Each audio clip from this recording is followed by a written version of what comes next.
DocTalk is brought to you by Merck Animal Health, the science of healthier animals. Hey folks, welcome to DocTalk. Dr. Dan Thompson here. Glad you joined us today. We're going to have a great show. Dr. Dion van der Merwe is going to be with us talking about blue-green algae and some of the things that we can understand more about this problem and some of the things you can do to prevent it. Thanks for joining us and stay tuned for the show. As dependable as the sunrise, in dairy parlors, open pastures, on ranches and feed yards across America, a place where reputation is more than a name, where the science of healthier animals is a way of life. It's the responsibility that drives who we are and what we do. Every decision, every day. It's your livelihood and our responsibility. Closed caption brought to you by AgriLabs, the perfect pairing of performance and value.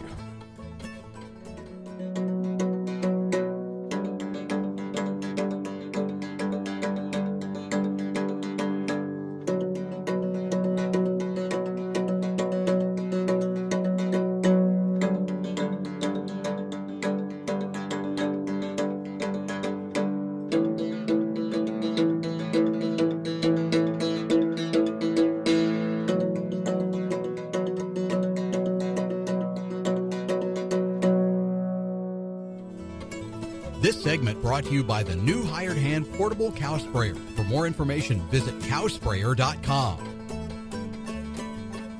Dion, welcome to the show. Thank you very much.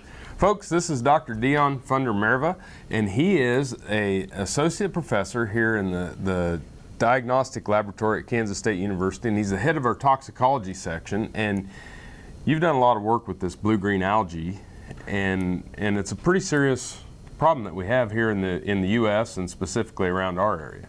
It is. It's definitely actually it's worldwide. So it's a problem all over the world where we have open water, open fresh water, and especially when we have conditions where the temperatures can get fairly high in the summer. Yep. And then coupled with that, if you have the nutrients available in the water that can allow these organisms to multiply rapidly, that's when we see the real problems.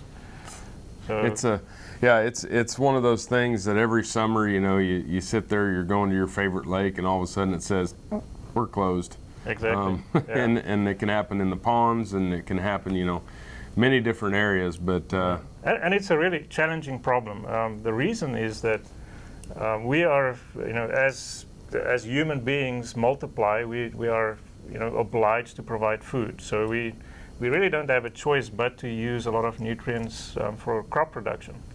And arguably that is the biggest source of the nutrients that eventually makes its way into lakes and cause the triggering of these blooms. So it's a catch-22 situation. We are forced to use nutrients to produce food, but in that process, we unfortunately have these potential negative consequences, including harmful algal blooms. So harmful algal blooms are really, it's just normal organisms that are part of the ecology of any lake. In fact, if you go and look at any lake, even if there is no bloom, and you really fine comb the organisms, so if you look for them, you will probably find cyanobacteria there, but they're just normal background constituents. In many ecosystems, they are very important primary producers. So they produce the initial food for other organisms, to build onto that. So you have eventually fish. So the whole production of a normal ecosystem is also dependent on these organisms being there. Right. So just being there is not a problem. It's really when we have too much nutrients, coupled with things like a lot of light available. So if you have, conditions in the summer, let's say heat wave conditions. So you have many days of cloudless weather, very hot. That tends to promote the growth of these organisms. So these bacteria, these cyanobacteria, are present in the lakes. They're part of the normal ecosystem. But when we have increase in the supply of nutrients coming into the lakes or ponds through fertilizer and things to that nature, increased sunlight, increased heat. Right. That's when we see these blooms. And then on top of that, one of the reasons actually why we are seeing an increase is that we are changing the landscape So if you compare, let's say, the Midwest landscape from many years ago, there were many fewer open water bodies. We create small water bodies, ponds for livestock, lakes for recreation and water management and so on. And these create opportunities for the organisms to cause a problem when the conditions are right. Very good. Well, folks, we're going to take a break. When we come back, more with Dr. Funder Merva and talking about Blue Green Algae. Thanks for joining us. This Meet the Future Veterinarian is brought to you by Zuprevo. Choose confidence. Choose Zuprevo for BRD treatment. Megan Thompson grew up on a farm in Minnesota. Her dad, a farmer, and her uncle, a dairy veterinarian, influenced her decision to become a veterinarian. She always wanted to provide top-notch care for livestock while keeping the food supply safe. Megan will be starting her career with the Harmony Cresco Veterinary Clinics in Minnesota, focusing on dairy and beef cattle production medicine. Some call it a come-from-behind victory, an unlikely win, a reversal of fortune, snatching victory from the jaws of defeat. This is our moment, our victory dance, because we choose confidence. We choose Zuprevo for BRD treatment. Ask your veterinarian to prescribe Zuprevo. Zuprevo is a fast-acting, long-lasting BRD treatment that you can count on to get the job done. Choose confidence. Choose Zuprevo from Merck Animal Health. No matter where, no matter why, the Veterinary Health Center at Kansas State University is committed to providing quality patient care to animals and exceptional customer service to their owners. From routine checkups to emergency and specialty care, our world-renowned specialists and experienced professionals are here to discover, to teach, and to heal. Let us know. How can I help? How can we help?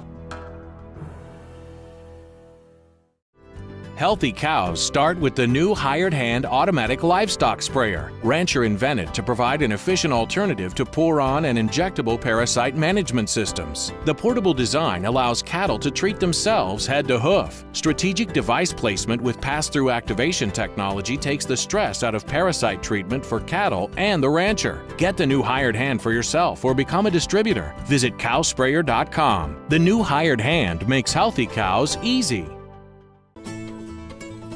This segment is brought to you by Norbrook Laboratories, manufacturers of Enroflox 100, the newest addition to your arsenal for treating bovine and swine respiratory disease. Hey folks, welcome back to DocTalk. Dr. Dan Thompson here with Dr. Dion Funder Merva, and we're talking about blue green algae. And Dion, when we left, you know, we'd kind of set it up. We got more bodies of water. Mm-hmm. We have to produce more food for more human beings.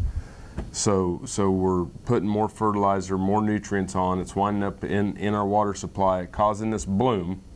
And so now these bacteria are always there.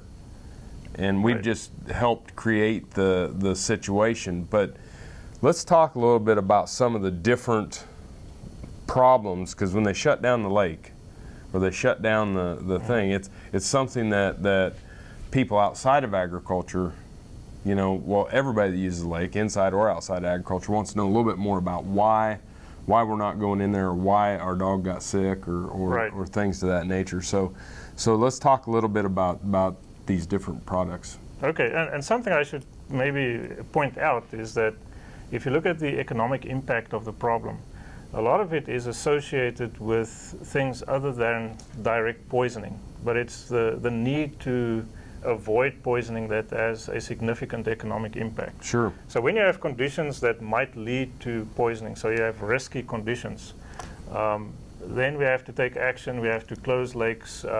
Farmers need to provide alternative water sources for livestock, etc., etc. So it really is a wide economic footprint if you think of all the implications of, you know, conditions that lead to risk.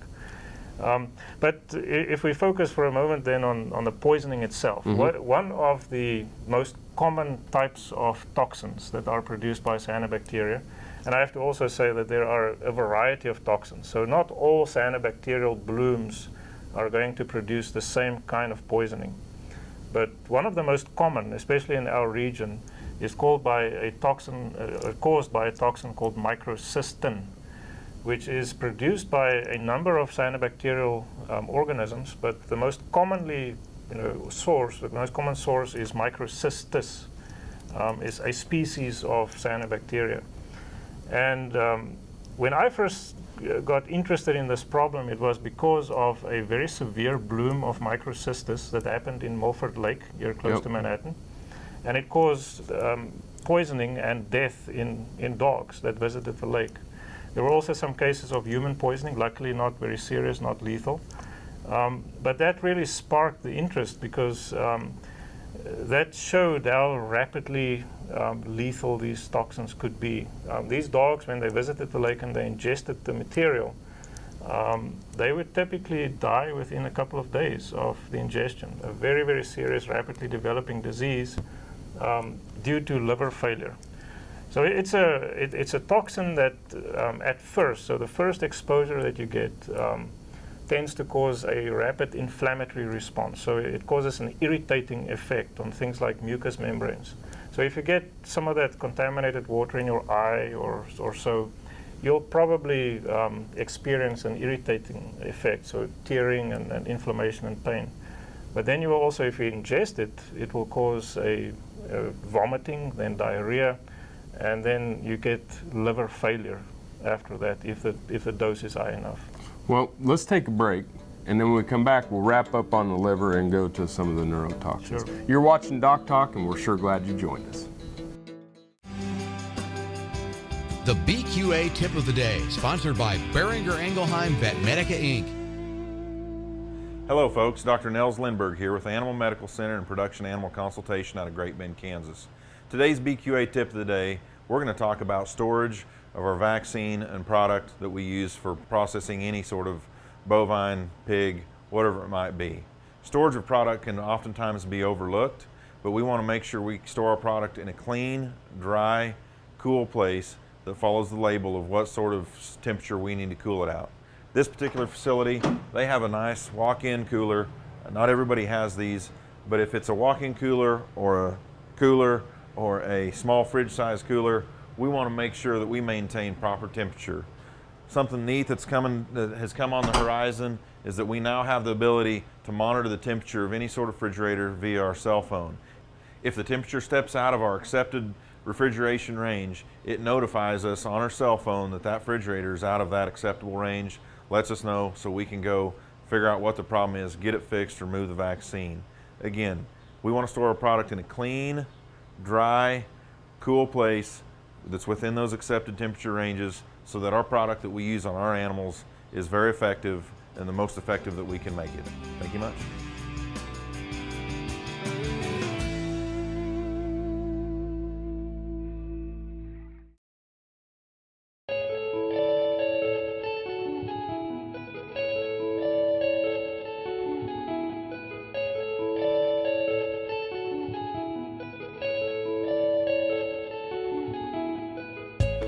It must be an inherited trait because I have never wanted to do anything other than be in the cattle business.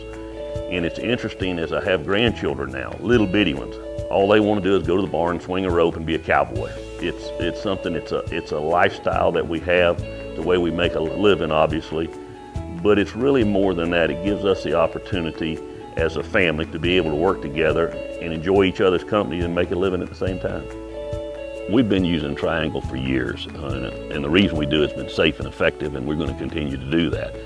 We'll put the cows in the chute twice a year, spring and fall. 100% of our cattle get vaccinated with Triangle.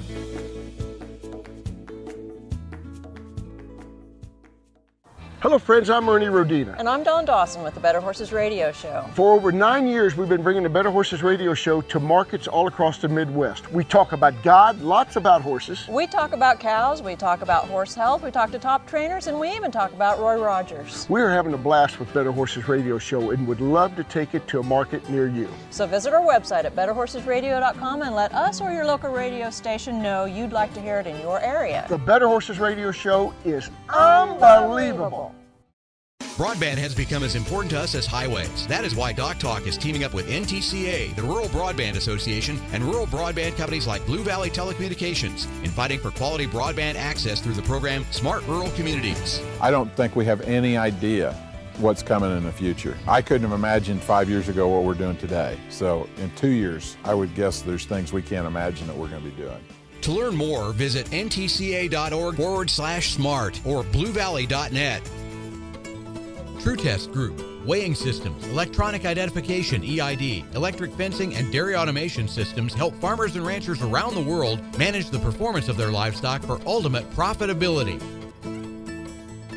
Folks, welcome back to DocTalk. Dr. Dan Thompson here with Dr. Dion Funder-Merva, and he is the head of the toxicology section here at Kansas State University's College of Veterinary Medicine. Done a lot of research on blue green algae. It's something that we go to a lot of seminars on and a lot of talk about blue green algae with the respects to the livestock industry, our horses, our dogs, many different animals. But you know, we talked about liver toxics, but what about neurotoxins? Yeah, that's another group of toxins. So the liver toxins are very important, but probably the second most important, if you look at the impact and the number of cases that we are seeing, are some of the neurotoxic substances that are produced by cyanobacteria. Specifically, anatoxin. There are two types of anatoxin, anatoxin A and anatoxin AS. These are quite similar in effect, but they are different toxins. The anatoxin A is very similar in its effect to nicotine. So if a person were to ingest nicotine, the effects that you see associated with that, which are neurologic, it affects the musculoskeletal system in the sense that the nerves that go to those muscles become affected. And at the junction between the nerve and the muscle, there are receptors that will be affected as well. So the control of the muscle becomes abnormal. So what you see there is that initially you will see muscle contractions, abnormal, uncoordinated muscle contractions. And if the condition persists, then the muscle will become paralyzed. So very often we see these cases, animals will just be found dead, or they might be found in that initial stage where they have lots of muscle contractions, so the animal might be convulsing, things like that. But it acts very fast. In fact, anatoxin A's original name was very fast death factor. And they came up with that name because when they injected mice with an extract of this algal scum, the mice would be dead in a few minutes. So they just call it very fast death factor. Later on, when they described the structure and so on, and they figured out more exactly what it was, they called it anatoxin A specifically. So with both the neurotoxin and the liver toxin, this is pretty rapid as far as, and what species does it? That's a good question. It's actually very indiscriminate in terms of species. So it will affect livestock, it will affect pets, people, wildlife, birds, even fish. So if fish are swimming in a lake where there are high concentrations of the toxins and they are not able to avoid those high concentrations, fish might actually die. So also if you look at biomarkers of poisoning, and you look at fish that are caught in a lake that is affected, you will typically see biomarkers that indicate that there is a physiological effect in those fish. So it's very indiscriminate. If you look at the mechanism of action, it is those substances in the cells that are affected are present in all cells, all living cells. So the reason that we get serious effects in some species rather than others is more related to their exposure, how they ingest. Do they get enough to cause poisoning? Perfect. We're going to take a break, folks. When we come back, we'll wrap up on blue green algae. You're watching DocTalk. We're glad you joined us. This hog is head over hoof for meal made from U.S. soybeans. Now, one hog isn't that impressive, but suppose we add another, and another, and another. Before long, you've got billions of hungry customers around the world all clamoring for the same thing. Our soybeans. Learn more about the billion-dollar appetite of animal agriculture at BeyondTheElevator.com. No matter where, no matter why, the Veterinary Health Center at Kansas State University is committed to providing quality patient care to animals and exceptional customer service to their owners. From routine checkups to emergency and specialty care, our world-renowned specialists and experienced professionals are here to discover, to teach, and to heal. Let us know. How can I help? How can we help? Working your cattle just got easier. Introducing the new Vet Gun delivery system, a new way to apply topical insecticides to your cattle. The Vet Gun lets you remotely treat cattle with effective parasite control, so you can do it just walking among the herd. It's that simple. The proven topical insecticide AML Vet Cap is used with the Vet Gun. It works fast to control horn flies and lice while minimizing stress on your cattle. Fast, easy, effective. Vet Gun. Check with your animal health supplier for availability. Valley Vet Supply is devoted to providing information and professional quality products at reasonable prices. Valley Vet Supply. Say this is a calf that's been run through the chute a few too many times. Going through the chute stresses cattle, causing them not to eat like they should. Luckily, Pyramid 5 plus Presponse SQ provides proven protection against key respiratory diseases in a single shot, with just one trip through the chute. Talk to your veterinarian about Pyramid 5 plus Presponse SQ, and soon your calves will relax and eat like a whole different animal.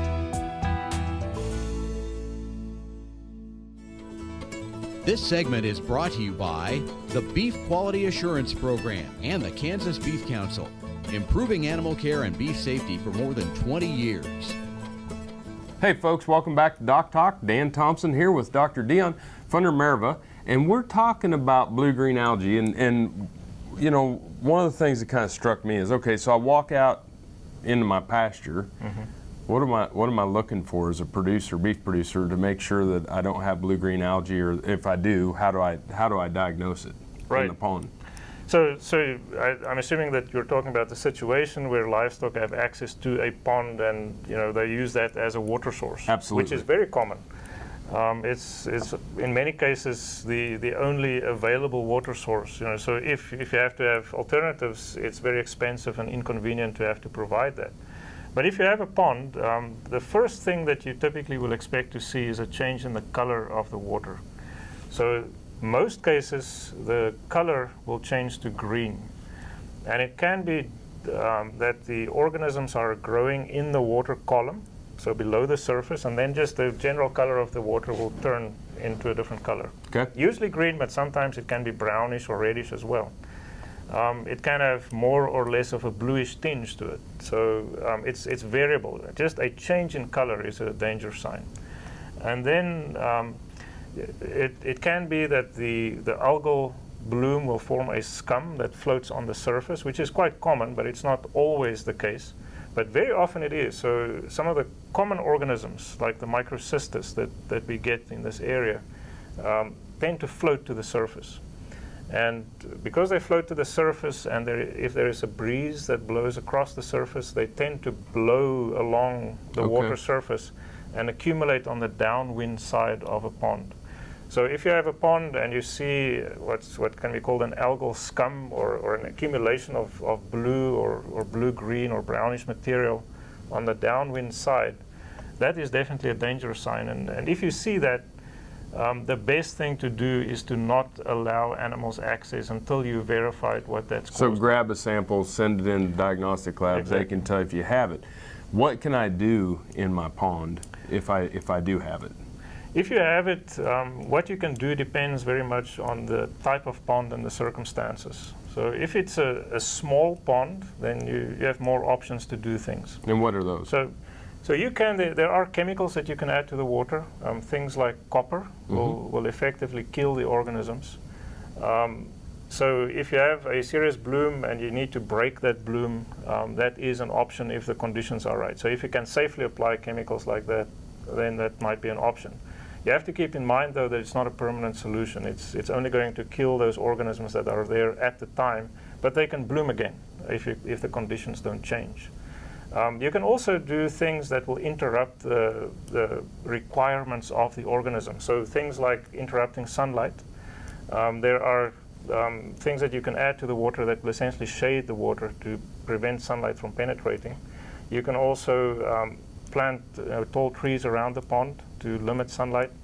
If you have a lot of water plants in and around the water, that competes for nutrients with these organisms. So that can reduce the incidence as well. So there are lots of different things that can be used to try and prevent the problem from reoccurring. Perfect. Thanks for joining me today. You're welcome. And thanks for joining us today on DocTalk. Remember, always work with your local veterinarian. If you want to know more about what Dr. Dion and I do here at K-State, you can find us on the web at www.vet.ksu.edu.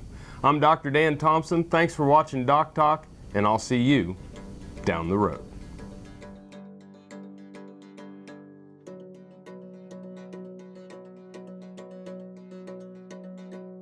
Closed caption brought to you by AgriLabs, the perfect pairing of performance and value. For more information about this program or previous programs, go to DocTalkTV.com.